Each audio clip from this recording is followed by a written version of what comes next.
Hello tout le monde! Bienvenue dans CKR, oh oui oui, Oh oui, au purée de pommes de terre. ça va péter, Oh oui, oui. au purée de pommes de terre. Merci à toutes et à tous d'être présents. Sa grand-mère, ici ça rigole. Salut pas YouTube. Avec frontières, ça va dire les termes. Ça va dire des termes. En direct de la station thermale. Tout le monde! Koulou tamam, koulou koulou tamam. Je mange, Y a pas de problème. koulou koulou tamam. Au purée de pommes de terre. J'espère que vous allez bien YouTube. Ça y est, c'est parti pour le scan. Avant ça, tu connais, tu t'abonnes, chacal, tu t'abonnes. C'est la règle. Tu t'abonnes, tu cliques sur la cloche, tu laisses un petit commentaire pour le référencement. Ça fait plaisir. Ça nous permet de mettre un peu de séquère sur la carte, un peu d'apparition, voilà, parce que c'est pas facile, c'est pas facile. Mais on va continuer de travailler cette chaîne jusqu'à ce qu'elle pète, parce qu'elle a 325 000 abonnés, mais elle fait des scores d'une chaîne qui en a 200. Et il n'y a pas de problème. Nous, on a du cardio, ça fait 2 ans qu'on est là. En tout cas, merci mille fois pour la force pour le 200e épisode aussi. Sachez que les épisodes sont un peu décalés car en ce moment, c'est les grandes répétitions. Ça y est, ça a commencé de Monerville, ma comédie musicale. Et j'ai tellement hâte de pouvoir vous la montrer. Comédie musicale que je traîne depuis 8 ans, que j'ai dû travailler en long, en large et en travers pour pouvoir vous proposer cette dose, comme dirait le roi Enoch. Mais avant ça, on va parler quand même de l'Iran et on va continuer notre dernier scan sur comment on parle de l'Iran dans les médias. Merci Anto de balancer les playlists. Si vous voulez donner de la sephore et que vous n'avez pas d'argent pour le Tipeee ou alors pour prendre un sub ou whatever sur YouTube, sachez que vous pouvez tout simplement lire une vidéo de CKR et vous mangez des pubs. Vous cliquez sur couper le son, vous mettez cet onglet loin, vous le calculez plus. Et après, vous prenez votre adblock, vous regardez CKR tranquille, comme ça, on est win-win, on est ensemble, on est content. Comme je vous l'avais dit dans l'avant-dernier épisode de CKR, on n'a pas fini le scan sur l'Iran et les médias, parce que c'est quand même assez flippant de voir que on a des choix de mots différents quand ce sont quand ce sont des Iraniens qui sont victimes, ou quand ce sont des Israéliens, ou des Libanais, qu'on a des narratifs repris par carrément des journalistes.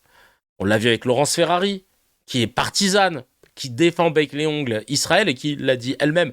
Quand je dis Israël, c'est comme l'armée israélienne, et qui le dit elle-même, genre quand elle a repris son prix de la part de la DDF, la Diaspora Defense Force, qui est un organe de propagande, voilà, pour légitimer les actions de Netanyahou et arrêter toute critique à son égard et à l'égard de l'armée israélienne.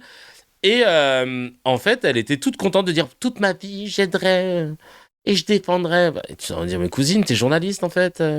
Tu peux pas faire ça. » C'est même de l'indécence d'être venu récupérer ce prix, mais pas pour elle.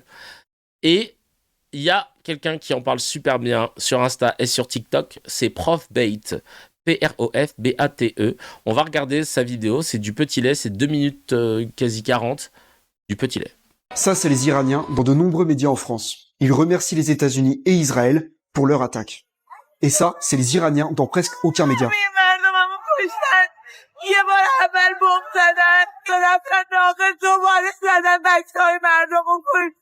Pourquoi quand on parle des frappes sur l'Iran, on montre surtout les destructions de bâtiments et très peu les témoignages d'Iraniens comme celui-ci? Et pourquoi quand on parle des frappes sur Israël, on montre beaucoup plus les témoignages des Israéliens? Je vais te montrer les dérives de nos médias qui poussent à la guerre, mais ça veut pas dire que je soutiens les répressions du gouvernement iranien. Qu'on soit bien clair, je ne fais ici aucun sous-entendu. Je déplore toutes les morts civiles, que ce soit israéliennes comme iraniennes. Une vie de civil ne vaut pas plus qu'une autre, mais dans ce cas, pourquoi on montre si peu les Iraniens? Parce que les médias, par leur cadrage, t'invitent subtilement à choisir un camp, celui de nos alliés, les États-Unis, au lieu de tout simplement choisir le camp de la paix. Regarde pourquoi de nombreux médias français parlent pour qualifier les attaques états-uniennes de frappe préventive, frappe préventive, frappe préventive, des frappes préventives. Tu vois, là, pour faire ce qu'il a fait, frappe préventive, il a dû aller chercher tout un tas d'extraits où ça disait ça. Donc parfois, il a, je l'imagine, tapé frappe préventive et donc sur YouTube, on lui a sorti des trucs. Mais parfois, tu es obligé de te taper 20 minutes de vidéo pour trouver le truc.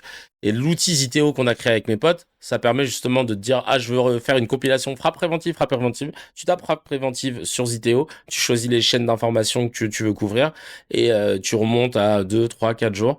et après ça te compile tous les moments où ça a été prononcé. Voilà, c'est juste un outil pour les créateurs de contenu, les émissions télé, etc., qui permet de faciliter, mais même je mise plus sur les créateurs de contenu et les médias alternatifs. Et évidemment, on continue, c'était l'instant autopromo d'un projet qui n'est pas encore sorti. Préventive, ça voudrait dire que les États-Unis se défendent. Sauf que c'est pas l'Iran qui a attaqué en premier. C'est là que Trump nous explique qu'on était sûr et certain que l'Iran allait attaquer en premier. Sauf que, d'après le Pentagone, il n'y avait pas de signe que l'Iran allait attaquer les États-Unis. Donc certains de nos médias reprennent les mensonges de Trump. Mais pourquoi? Et surtout, comment Macron lui-même peut reprendre ces mensonges? La République islamique d'Iran porte la responsabilité première de cette situation. C'est elle qui a développé un programme nucléaire dangereux. Je te laisse te faire ton avis sur l'honnêteté de cette phrase, mais si certains médias reprennent ces mensonges, c'est pour justifier cette guerre, justifier que nous sommes le camp du bien, ceux qui se défendent. Sauf que si on commence à parler de frappe préventive pour parler d'agression, dans ce cas, on donne raison à Poutine, qui a fait une frappe préventive sur l'Ukraine. Et si on continue sur cette voie et qu'on s'oppose pas à la guerre, voici ce qui va se passer. Le Charles de Gaulle, le porte-avions, interrompt son déploiement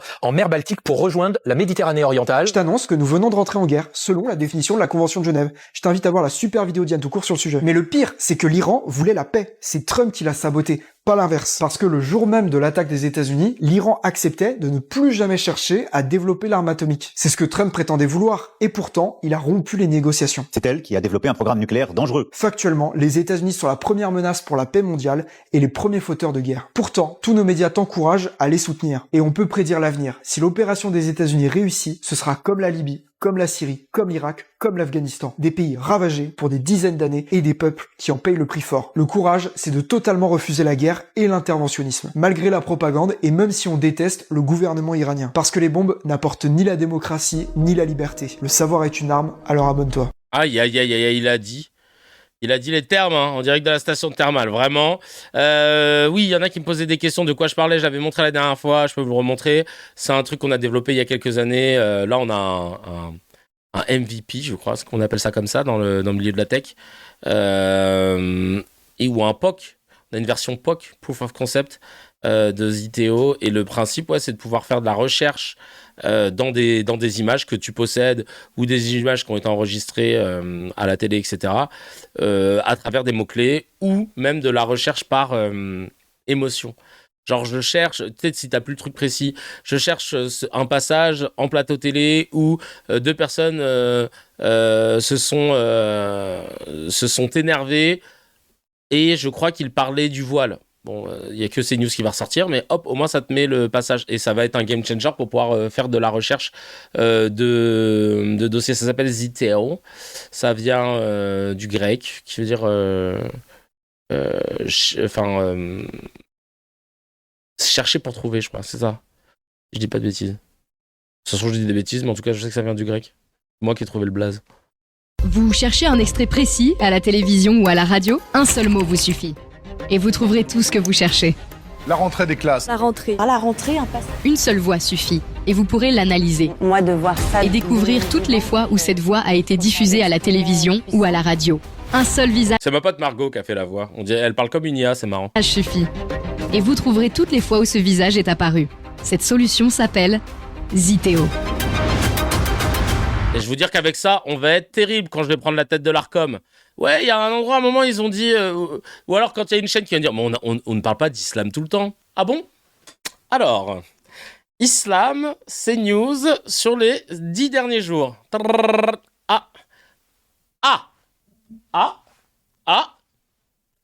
Ça va être génial. Ah ouais, on va être... quand je serai président de l'Arcom, les gars, c'est encore mieux qu'être président de la République en vrai de vrai. Ça va dire les termes en direct de la station thermale. Je vous le dis tout de suite, c'est le but. Pour l'instant, c'est... ouais, Margot de Swig, exactement. 99% du temps d'antenne. Seulement 50 occurrences. Je te le jure. Nous n'avons trouvé que 125 occurrences. Il y a 10 résultats sur le mot Ziteo sur Google. Ouais, non, mais parce que Ziteo, c'est aussi un média. Ouais, mais bon, après, voilà. Tu connais, hein. Hop. Alors, attends. Je vais continuer ma petite tambouille sur l'épisode. Il y aura plus d'excès de vitesse de fake. Il y aura plus d'excès de vitesse de fake news. Ah, mais là, franchement, laisse tomber. Je pense que moi, tu sais, j'ai trouvé mon nouveau goal. Avant, je voulais être député. Je voulais parler dans l'hémicycle. Bon, je le garde un peu en tête. Mais en vrai, président de l'Arcom, chacal. C'est là que tu régules vraiment les bails. C'est là que tu régules vraiment les bails. Oui, en fait, Zithéo, c'est grec ancien. Ça veut dire chercher. Ça veut dire je cherche dans le sens investigation, chercher pour trouver, quoi. Voilà. C'est pour ça que le nom était bien et parce qu'on voulait avoir un côté dieu, nom de dieu grec. Parce qu'au début, on voulait appeler ça omni. Omniscique, je sais plus. Bref. C'est la mort. C'est mort. Le président est nommé par le président. Mais justement, ça, il faut qu'on le casse. Voilà. On enchaîne. On commence avec Meilleur Habib, qui est loin d'être le meilleur des Habib, qui nous dit carrément, pareil, lui, il est en roue libre totale, hein, mais regardez ce qu'il nous dit sur I24. On écoute tout de suite. I24, chaîne qui diffuse de la propagande non-stop. Pas de problème. Oula, par rapport à comment ça s'appelle? RT, voilà, je cherchais le nom. Israël ira jusqu'au bout. J'ai eu l'occasion de parler au Premier ministre il y a 72 heures de cela. Il était calme, déterminé. Tous les buts de guerre seront atteints. Le régime va tomber. Vous savez, la guerre 39-45 a duré 6 ans. La guerre des 6 jours a duré 6 jours. Cette guerre peut durer 6 semaines, elle peut durer 6 mois. Elle ne durera pas 6 ans. On est il y a une personnalité qui s'appelle Benjamin Netanyahu qui a pris ses responsabilités. Et il ira jusqu'au bout. Mais imaginez-vous aujourd'hui que l'Iran, comme c'était à quelques encadrures, soit nucléaire. Les missiles qui tombent aujourd'hui sur Tel Aviv auraient été évidemment interceptés, mais ils auraient été nucléaires et ça aurait été des dommages pour l'éternité, pour l'ensemble de la population israélienne. C'est ça qu'il voulait faire. Le monde doit comprendre. Israël ira jusqu'au bout. J'ai eu l'occasion de parler au Premier ministre il y a 72 heures de cela. Il était calme, déterminé. C'est son rêve, quoi. T'es calme, t'es déterminé. Putain. Meilleur Habib de par son arrogance, sa haine viscérale et son intellect digne d'un moustique fait plus de mal à sa communauté que n'importe qui. C'est dommage parce que je reste convaincu qu'il ne représente qu'une poignée d'entre eux. Mais cette minorité a le pouvoir. Non, mais c'est dingue. Il aime trop abuser. Ouais, non, mais de ouf. Il aime trop abuser. Et lui, il continue, voilà. Ce que fait l'Iran, ça aurait pu causer des dommages pour l'éternité à la population d'Israël. Mais par contre, ce que vous faites aux Iraniens, non, ça va. Dommages collatéraux. Tranquille. Ouais, c'est clair. À Gaza, tranquille. Non, à Gaza, dans Gaza, tu fais venir 10-15 ouvriers, dans 6 mois, c'est bon, hein. Pascal Pro, qu'est-ce qu'il nous dit celui-là? Il faut que par la vie revienne en Iran et on passe à autre chose. Ah bah oui. Toi, tu veux quelqu'un qui va dans ton sens, chacal.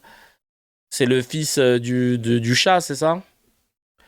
Si, il y a aussi... on aimerait que ce régime disparaisse. Oui, que le régime disparaisse. Mais bon, si vous avez un effondrement de l'Iran avec une balkanisation de l'Iran. Non, mais c'est pas ça qu'on aimerait. On aimerait le scénario formidable. Ce serait Pahlavi qui revient à Téhéran, les Iraniens qui arrivent en démocratie et qui se réconcilient et un pays qui retrouve une démocratie. Voilà, c'est ça ce qu'on aimerait au fond. Ah bah oui, parce que nous on est le camp du bien et des gentils. Voilà. Mais nous ce qu'on aimerait c'est ça au fond. Nous, c'est imposer un système par les bombes et avec un représentant qui nous ressemble. Nous, ce qu'on veut, c'est que les pays nous ressemblent tous. Voilà. Non, le fils du chat, c'est le chaton. Excellent. La démocratie royaliste. Ouais, de ouf. La démocratie royaliste. Ah ben, c'est connu. Hein. C'est dingue, hein, quand même, comment ça passe normal. Ça passe normal. La démocratie, c'est imposer aux Iraniens un dirigeant qu'ils rejettent, choisi par Israël et par les USA, en gros. C'est ça ta vision de la démocratie. Parce que toi, blanc occidental, tu penses que tous les Perses, les Arabes du Moyen-Orient et les Noirs des pays africains, ils ont besoin de ta vision de ce qu'est la gestion d'un pays. Ouais, mais moi je sais ce qu'il y a de mieux. C'est la démocratie, regardez comme on est bien. Je suis à 100K par mois, chacal. La démocratie, c'est génial. C'est un truc de ouf.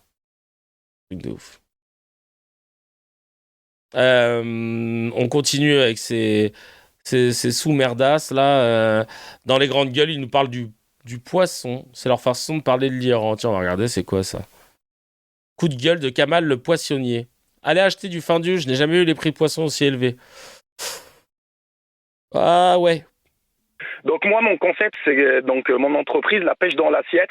J'achète du poisson en direct en criée, je les ramène sur Bordeaux dans mon petit labo, je les lève en filet et ensuite je les livre à domicile aux particuliers. Ok. D'accord. Donc du coup, déjà, il y a tous les bateaux qui sortent, le fuel, tout ça qui augmente. Donc déjà, les bateaux augmentent leur prix. Derrière, il y a le transporteur qui me ramène le poisson des criées à Bordeaux. Donc il y a le prix du transporteur qui augmente. Derrière, moi, je livre sur tout Bordeaux Métropole. Donc avec mon petit Renault Trafic, ben moi aussi le plein, il a augmenté. Mais là où c'est incroyable, ce que je ne m'attendais pas du tout, c'est que lundi matin quand je me lève, je regarde les prix du poisson, je dis non mais attends, c'est pas le gasoil ça, ils sont en train de se gaver. Alors j'appelle mes 2-3 contacts que j'ai dans différentes créées en France, ils me disent mais attends, mais tu vois pas ce qui est en train de se passer? Le problème c'est que on a une grande partie de la mer Méditerranée aujourd'hui où ben, évidemment les bateaux ne pêchent plus. Voilà, par peur c'est le volume de poissons qui baisse en fait. Mais bien évidemment. Donc même quand on essaie de travailler localement, parce que je travaille à 95% avec de la pêche française, je dis 95% parce que bon, j'ai toujours des récalcitrants qui veulent des crevettes, du saumon, au lieu des langoustines, des truites, tout ça. Donc je suis obligé d'aller en Écosse, tout ça, acheter ça. Même quand on travaille 95% avec du local, les prix, c'est ma 16e année dans le poisson, ça n'a jamais été aussi dingo. Donc là, en fait, le truc, c'est que, bah, du coup, forcément, moi, je suis pas Copperfield, hein, je vais être obligé de répercuter. Mais c'est Vous allez moins vendre aussi, du coup. Mais largement, même moi. Mais franchement, mais je le dis aujourd'hui, on est dans les grandes gueules, on n'est pas dans les grandes gueules. Moi, Il se prend pour qui, l'autre? C'est bon, calme-toi. Du poisson comme ça, à ce prix-là, mais écoutez-moi bien. Mais je l'achète pas. Et du coup, vous pouvez évaluer là les trois transports, parce que du coup il y a le chalut, le chalutier, de la criée jusque chez vous et la livraison chez vous. Est-ce que vous êtes capable d'évaluer sur 1 kilo de poisson ce que ça représente le coût du transport? Alors c'est simple, Didier, moi aujourd'hui j'ai 198 clients hebdomadaires, donc en fait j'achète en gros, derrière je filtre, moi déjà rien que moi je mets un plein semaine, ça correspond à 58 €. Donc moi, tout petit comme je suis, j'ai pas peur de le cacher. Je fais 150K en CA. En chiffre d'affaires, je fais 150 000. Rien que sur une semaine, je perds 60 balles. Ben, vous calculez un mois, on est à 250 balles. 250 balles. Rien que sur le vote, mais non, mais sur ma marge, va se répercuter dans le coût du poisson, c'est 250 énorme, en fait. que sur ma marge. Et derrière, vous calculez le prix du poisson qui explose en criée, le prix du transport pour me ramener jusqu'à Bordeaux. Enfin, les gens, mais allez acheter du Findus, hein. Non, mais ça va être pareil. Non, mais c'est un carnage. Ça va être un carnage. RMC, les grands. Ouais, ça c'est ce qu'on aime, c'est quand le peuple il y parle. Ça c'est les grandes gueules qu'on aime bien. Mais quand vous commencez à donner votre avis autour de la table, en vrai, les grandes gueules, ils devraient juste laisser parler des gens qui appellent et quelqu'un qui prend les coups de fil et après qui passe un autre appel. Et t'enlèves tous les autres là. Franchement, ce serait pas mieux comme concept. L'Arcom, ils sont en ligne là en ce moment, il y a une conférence. Les questions militaires, de défense, de sécurité, mais aussi dans l'économie. Auparavant, une femme qui parlait d'économie, c'était pas très crédible, disaient les patrons. Ok, voilà, bon, merci beaucoup l'Arcom. Toujours à esquiver des problèmes. On va ensuite passer dans les GG au prix de l'essence, tiens. Prix de l'essence, qu'est-ce qu'ils disent? Ah bah alors là, normalement, hein, même à 10K par mois, là, les animateurs, même si je pense qu'ils sont à plus, normalement, ils peuvent pas... On travaille dur, on fait de la messagerie colis, donc là, il n'y a pas d'écolo sur le plateau, donc je vais froisser personne, c'est très bien. Messagerie 100% gasoil, parce qu'on a des tournées qui nous permettent pas d'être en électrique. Donc nous, moi, clairement, le réveil sonne depuis qu'il y a la guerre en Iran et j'ai pas envie de me lever. Je vous le dis. Je vais prendre entre 4 000 et 5 000 euros sur ma facture de gasoil à la fin du mois si ça continue comme ça. Wow. Donc voilà. Donc on veut bien parler de chèques, etc. Hein, et tout le monde parle de chèques. Et vous, les chèques, vous les donnez à qui? Oui, il y a le PS qui parle de chèques, mais les chèques, vous allez les donner aux gens qui travaillent pas. Ils ont besoin de gasoil. On peut pas aller démarcher un patron en transport en commun. Arrêtez de donner des chèques, baisser les taxes, c'est tout. C'est une hypocrisie totale. Une hypocrisie totale. J'ai écouté... Là, on est d'accord là-dessus. On est grave d'accord. Charles Consigny hier, il a fait le calcul. 1,90 €, 90 centimes de taxes. 1 euro. Oui. 1 euro. Quasiment la moitié. Mais c'est bien pour ça. C'est bien pour ça que dans d'autres pays d'Europe, l'essence elle est pratiquement 30% moins chère qu'en France. Hein. Mais Christian, justement, ils achètent le même baril de brut. Hein. Vous dites, vous allez mettre entre 4 000 et 6 000 euros de plus en gasoil, c'est ça, hein? Moi, je dis d'abord l'État. C'est ceux qui... Et après, eux, les autres qui sont contraints de baisser leur marge, je suis d'accord, les distributeurs, etc. Mais d'abord l'État. Parce que leur vieil encadrement, là, on a un conseil de surveillance pour voir si les prix, machin, chacal. Tu vois bien qu'ils marchent pas. Hein. Ah oui, non, mais je suis d'accord. Mais en fait, ça doit être un... Oui, parce que si l'État baisse sa taxe et que les distributeurs, ils augmentent leur part, ça va pas le faire. Mais évidemment, quand je dis l'État doit baisser sa taxe, au moins sa taxe sur la taxe, derrière, c'est... par contre, moi, je fais cet effort. Si je vois le prix augmenter, là, je vous allume. Ça tape des amendes. Non, Mose Fennec, je m'en bats les couilles. Moi, c'est d'abord l'État. Parce que c'est l'État, la maison mère. C'est elle qui gère. C'est elle qui gère pour nous. Moi, je dois pas aller voir Total pour qu'il baisse quoi que ce soit. Et c'est l'État qui impose ensuite derrière la marche à suivre. Moi, j'enlève ma taxe de la taxe. Toi, je veux pas avoir une augmentation de 20%. T'es bloqué. En fait, normalement, dans un monde logique, c'est l'État qui décide. Normalement. Hein. Donc, parce qu'en plus, ils ont cette capacité de pouvoir réguler, tu vois. Et de pouvoir interdire. Après, évidemment, s'ils le font pas. Mais oui, mais de toute façon, ça reste l'État, ça reste la décision de l'État. C'est pas de demander aux distributeurs de le frère, sois pas utopiste. Non, c'est aux distributeurs de baisser leur truc. Oui, va dire ça à un capitaliste. Tu veux que je baisse ma marge? C'est bien, Mose Fennec. Continue les streams, c'est bien. Non, il y a qu'un État qui peut contraindre. Donc c'est pour ça que je dis, tout part de l'État. Tout. On a trop déresponsabilisé l'État en disant ouais, ben t'as vu, c'est privatisé, c'est ci, c'est ça. En vrai, si tu veux un État qui fonctionne, il faut un État interventionniste. C'est à l'État d'obliger les distributeurs. C'est à l'État de pouvoir mettre des sanctions tard les fous. On l'a bien vu, nous. Quand on doit 200 € à l'État, t'as le GIGN, il est devant ta fenêtre. Hein. Donc, frérot, quand ils veulent aller récupérer de l'argent, ils savent le faire. Donc, naturellement, c'est à l'État d'aller chercher l'oseille, bien sûr, et de bloquer les distributeurs, bien sûr. Mais, et pour ça, il faut qu'ils prennent le truc, vraiment. C'est le système qui a responsable de ça. Ouais. Ils vont dire que les prix sont libres. Ah, ils allaient se faire foutre, là, c'est bon. Parce que la vie de ma mère, après, maintenant, on va aller dans les stations, on va se servir, hein, si on voit que... En fait, nous dire baisser les taxes, ça reviendrait à réduire les recettes de l'État. Donc, moins d'argent dans le budget. Je m'en bats les couilles de ça. Alors, clairement, ça, on s'en bat les couilles. Parce qu'on a bien vu que quand il fallait sauver les banques, l'argent, il était sorti du FIAC. Et quand il fallait investir dans du matériel de guerre aussi. Donc, arrêtez de me dire qu'on va baisser les trucs, les budgets, machin. On s'en bat les steaks. Alors que si on bloque les prix, les taxes restent les mêmes et l'augmentation des prix est tankée par les distributeurs et pas les consommateurs. Chacal. On enlève. C'est l'État qui décide. Et c'est l'État qui enlèvera ce qu'il doit normalement enlever pour que nous, on puisse s'y retrouver. Il n'y a pas de... ouais, mais les recettes, le budget... parce que si c'était un enjeu, la taxe Zuckman, elle serait passée au calme. On constate bien que c'est pas un enjeu, c'est un prétexte. Donc arrêtez de reprendre des peurs qu'ils essayent de nous installer dans leur narratif. Ouais, mais les caisses de l'État, machin. Les caisses de l'État, vous n'avez pas la vision dessus. Elles sont impalpables. Elles vont mal quand il faut faire des coupes sociales. Elles vont très bien quand il s'agit de sauver les banques et investir dans l'armée. Donc ce n'est pas un argument qu'on peut entendre. Parce qu'on a vu notre État avoir la main très légère quand il s'agissait de faire des réformes qui concernent les plus riches et d'avoir la main bien lourde quand il s'agissait de taxer les gens les plus populaires. Donc c'est bon. Genre juste, il faut arrêter à chaque fois de dire oui, mais après, le budget, il va baisser. Chacal, arrête avec ça. C'est la kayfabe qu'on nous a mis dans la tête où on croit que quand le budget baisse, ça va nous impacter. Non, c'est faux. C'est faux. C'est l'État qui décide de te faire croire que ça va être chaud ou que ça va pas être chaud. Parce qu'on voit bien qu'il peut lâcher de l'oseille quand il le souhaite. Et ça, il faut arrêter. Et il y a une autre kayfabe aussi sur laquelle il faut arrêter.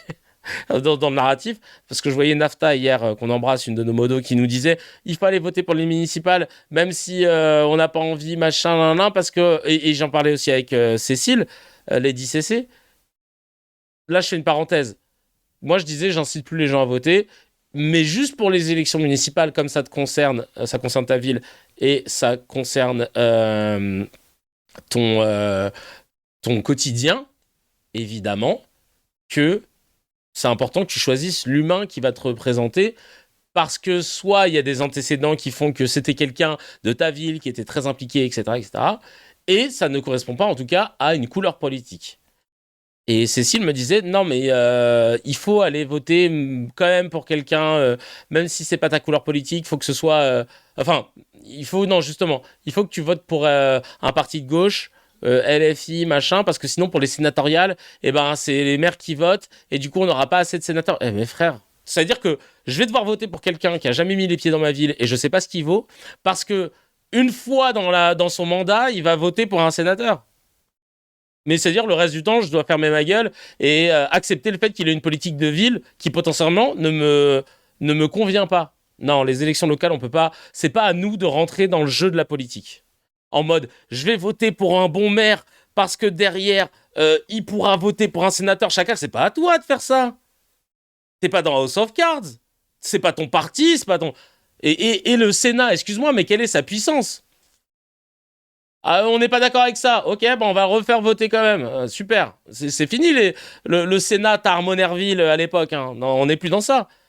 Donc, en vrai de vrai, votez pour quelqu'un, soit que vous connaissez bien, qui a déjà fait ses preuves, qui a une implantation locale et qui va faire avancer votre ville. Parce que vous allez vous le taper pendant... C'est quoi ? C'est 6 ans un mandat au municipal. Donc, vous n'allez pas souffrir pendant 6 ans parce qu'il fallait penser au sénatorial pour qu'on ait plus de sénateurs de gauche. Mais frère, on s'en bat les couilles. On n'en est pas là. Le Sénat, là, vu l'état dans lequel il sert pas à grand-chose. Alors, allez, il fait des enquêtes de temps en temps. Parfois, il dit oh. Voilà. Donc, il faut arrêter quand même de... Alors, qu'est-ce qu'il nous dit, le mot ? On sait que les taxes peuvent clairement être baissées, pas un souci. Mais croire que ce serait la seule solution, c'est utopique. Les pétroliers vont juste dire « Oh, c'est cool, on laisse quand même à 2 € la MIF. » Donc oui, l'État doit intervenir, mais différemment. Encore une fois, je le dis et je le répète, si jamais j'ai pas été assez clair, si l'État baisse de 20%, elle bloque les prix à moins 20%. Donc ça veut dire qu'il n'y a pas de marge de l'autre côté. Genre un État intelligent, tu vois. J'ai enlevé ma taxe de 20%, les prix ne bougent pas. Enfin, vous n'augmentez rien, vous bloquez. Et vous ne dépassez pas le niveau que j'ai fixé en enlevant mes 20%. C'est juste ça que je dis, en fait. Hein. La marge de manœuvre dans un pays, normalement, elle est censée être dépendante de la législation du pays. Donc, si un État dit qu'il n'y aura pas de hausse des prix et qu'on bloque les marges, on est censé les suivre. Donc, c'est pour ça que je te dis que c'est une volonté avant tout étatique et pas une volonté uniquement des sociétés. Parce qu'une société capitaliste, son but, c'est de se faire de l'oseille. On le sait bien. Comment tu peux contraindre une société à pas vouloir se faire de l'oseille ? C'est pas en espérant qu'ils changent leur fusil d'épaule. C'est en espérant qu'il y ait des contraintes. Et les contraintes, elles viennent de qui ? De l'État. Donc au final, on retourne à ce que je te dis, tu vois. C'est l'État qui bloque les prix, en fait. C'est pas Total qui décide de... Non. Parce que quand vous dites, oui, il faut que l'État bloque... Enfin, il faut que les distributeurs et les pétroliers, machin, ils augmentent pas leur marge. Ils le feront comment ? Par l'opération du Saint-Esprit ? Non, parce que c'est l'État qui a demandé. Donc on en revient, on est d'accord sur un point, c'est l'État qui décide. On enchaîne.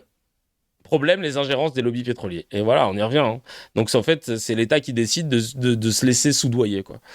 Ce qui se passe en Iran pour les civils, ils s'en battent les couilles. Ouais, ça. Parce qu'on est tous là en train de parler de nos problèmes à nous. Pour Truchot et Lefebvre et Israël n'a pas bafoué le droit international. Oui, on est d'accord sur ça, mais c'est utopique.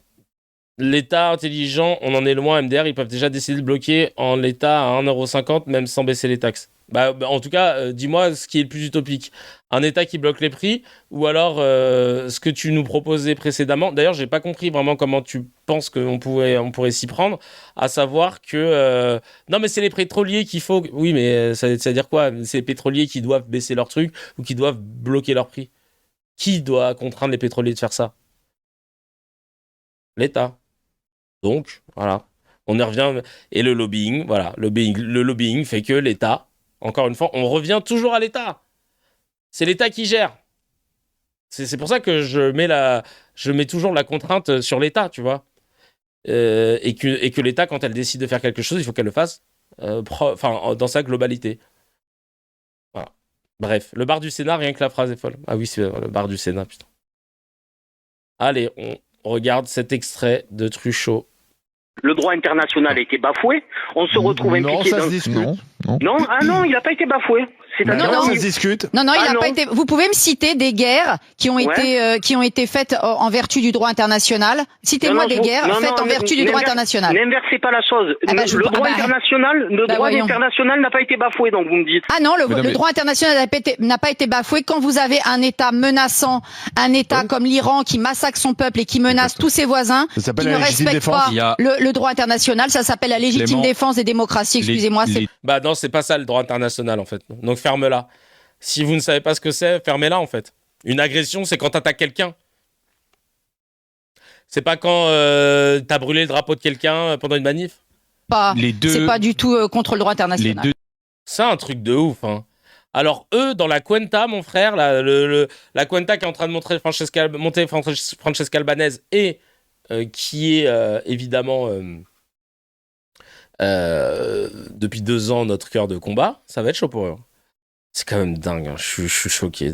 Et qu'elle soit encore à l'antenne, après avoir fait des appels au nettoyage ethnique sur I24. Heureusement qu'il y a Bélir Nabli qui parle de l'opération israélo-US. Ça fait plaisir. On a quelqu'un qui dit l'État. Ah mais ça, je crois qu'on l'avait déjà vu, c'était les... En tous les cas, il y a un mot... Ah oui, non, on l'avait déjà vu. Ça, c'était le truc où on l'entend très mal. Et hop. Et d'ailleurs, les Américains ne veulent plus entendre ni parler de l'Iran, ni d'Israël, à ce qui paraît. Tiens, on va regarder cet extrait de C'est ce soir. Ah bah ouais, là, tu m'étonnes. Apparemment, ils sont saoulés. Hein. Ils sont saoulés que les États-Unis soient allés en guerre. Il y a même des officiels américains qui balancent à la télé. Non, mais c'est à cause d'Israël qu'on est parti en guerre. L'opinion publique est en train d'évoluer américaine sur le soutien à Israël. On le voit...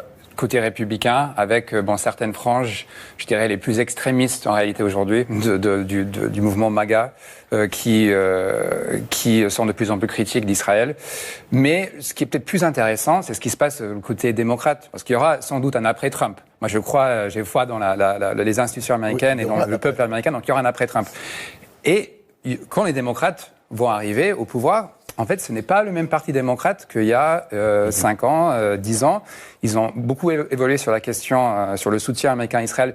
J'ai vu un sondage qui est sorti récemment de Gallup, donc sondage très sérieux, qui montrait que pour la première fois, une majorité d'Américains sympathisaient avec les Palestiniens, non pas les Israéliens. Et chez les démocrates, ce soutien cette sympathie est encore plus prononcée chez les démocrates. Et donc, on est en train d'assister à une évolution très, très importante. Même, pour vous dire, on a Gavin Newsom, donc gouverneur démocrate de la Californie, très modéré, on ne peut pas dire qu'il vient de l'aile gauche du parti. Gavin Newsom qui dit qu'Israël est peut-être un État d'apartheid, il a dit ça cette semaine aux États-Unis, qui remet en question en fait cette position historique des États-Unis. Et je vais donner un autre exemple. Je discutais avec un élu démocrate au Congrès qui me disait que ses propres collègues, même certains collègues démocrates qui ont reçu de l'argent de l'EIPAC, qui est le lobby pro-Netanyahou, le lobby le plus puissant pro-Israël aux États-Unis, que ces collègues démocrates se disaient, vous savez, je ne suis pas sûr de vouloir continuer à soutenir Israël et voter avec AIPAC. Donc, il y a une évolution importante qui est en cours aux États-Unis et cette guerre-là, je pense, va amplifier cette tendance-là. Ah bah, si ça peut amplifier la destitution de Trump, on est chaud. Hein. En tout cas, c'était bien d'avoir un peu les news du côté états-unien pour savoir ce qu'ils en pensaient, les gens là-bas. Kevan Gafaïti et Sepideh Farsi ont rappelé les désastres de l'Afghanistan, l'Irak, la Syrie et la Libye après l'intervention américaine. Et je trouve ça très bien qu'on l'ait, ça aussi, le son de cloche d'Iraniens qui ne sont pas des dupes de ce qui se passe. C'est important de le montrer parce que dans les médias français, on avait l'habitude d'appeler uniquement des Iraniens qui étaient très pro-israélien, pro-intervention, mais pour que ce soit dans l'axe américain et israélien. Et le problème, c'est que naturellement, c'est pas la solution. Et on va le regarder tout de suite. Une intervention des États-Unis contre le régime iranien, pas la population. Évidemment, c'est le cas de Bernard-Henri Lévy, qui était ici même hier soir et qui délivrait ce message. Est-ce que vous souhaitez, vous, que Trump libère le peuple iranien, je mets des guillemets évidemment, en s'en prenant à ses autorités? Là, je peux vous répondre droit au but, sans embâche. Je m'oppose à titre personnel et analytique professionnel fondamentalement à une intervention extérieure. N'a-t-on appris aucune leçon du passé ? Je veux dire, l'Afghanistan, si on parle des États-Unis, c'est 20 ans de guerre, je ne sais pas combien de milliards et de milliers de morts américains, afghans, n'en parlons même pas, pour revenir absolument au point de départ. L'Irak, la Syrie, la Libye, et vous avez dit pour apporter la liberté selon Monsieur Lévy. Je m'inscris complètement en faux. Rappelez-vous, l'opération américaine, c'était Bringing Freedom, amener la liberté en Irak. On a vu le résultat irakien. Enfin, je veux dire, on a littéralement eu Daesh en Irak. Donc, à cette question, je pense que ce sera un scénario catastrophe. Vous aussi, vous êtes contre ? Je suis absolument contre. Ce serait une catastrophe. Déjà en juin, vous savez, ça fait plusieurs mois qu'on attend cette éruption économique contre la vie chère. Ça aurait pu commencer en été, et en fait, c'est la guerre, la fameuse guerre des 12 jours qui l'a retardé, puisque le régime a fait une répression féroce. Après, ça ne fait, en général, les guerres, l'ennemi étranger fait renforcer la répression à l'intérieur. Et moi, je m'étonne que Bernard-Henri Lévy prône encore l'intervention militaire. Je veux dire, on se souvient pas de la Libye, là, de ce qu'il a dit et ce qui a été fait. Et quel est le résultat aujourd'hui ? C'est pas possible. Il n'y a pas un exemple positif dans toutes les interventions des dernières décennies dans la région. Il n'y en a pas une. Merci d'avoir dit les termes, hein, c'est important. C'est important de l'entendre, ça nous fait du bien. Parce qu'en fait, on a un gros problème. C'est que on est encore dans les médias français et avec une partie de la classe politique dans ce narratif qu'on a toujours eu, avec lequel on a grandi dans les pays occidentaux, de croire qu'il y avait des pays gentils qui voulaient de la démocratie, la liberté pour tout le monde, et qu'il y avait des pays méchants. Alors certes, on est dans un pays où nous, on peut, comme là je suis en train de le faire, dire ce que j'ai envie de dire, donner mes opinions dans le cadre de la loi, c'est-à-dire sans diffamer et sans inciter à la haine de certaines personnes. Néanmoins, on se rend bien compte qu'on est dans un narratif et que dès lors qu'on veut prendre la parole un peu plus publiquement, un peu plus grandement, on se retrouve maté et mis de côté dans les médias qui sont censés réunir toutes les divergences d'opinion possibles. Et là, depuis quelques années, ça s'est durci, on se droitise à fond, on a le narratif atlantiste de nous, on est les alliés des plus forts et c'est les plus forts qui ont raison. Sauf que ce truc-là, les plus forts, en l'occurrence les Américains, et ce truc-là ne marche plus. Ce narratif ne marche plus. Et même sur, à l'époque, les guerres et les actes terroristes qu'on a pu voir, vivre, auxquels on a pu assister, on se rend compte qu'il y a des contextes qui nous montrent que c'était pas une guerre de gens méchants qui se lèvent un matin et qui se disent « Je veux détruire un autre pays parce que eux, c'est des méchants. Eux, c'est des gentils, mais nous, comme on est les méchants, on va tuer les gentils. » Et c'est con ce que je dis, ça a l'air très enfantin. Hein. Mais aujourd'hui, c'est exactement ce qui se passe. Et vous le voyez tous les jours dans ces guerres. C'est exactement ce qui se passe de la part de gens qui sont censés être lettrés, qui ont fait des études, qui regardent et observent le monde, de voir que ils ont l'air plus confort à être assis dans un canapé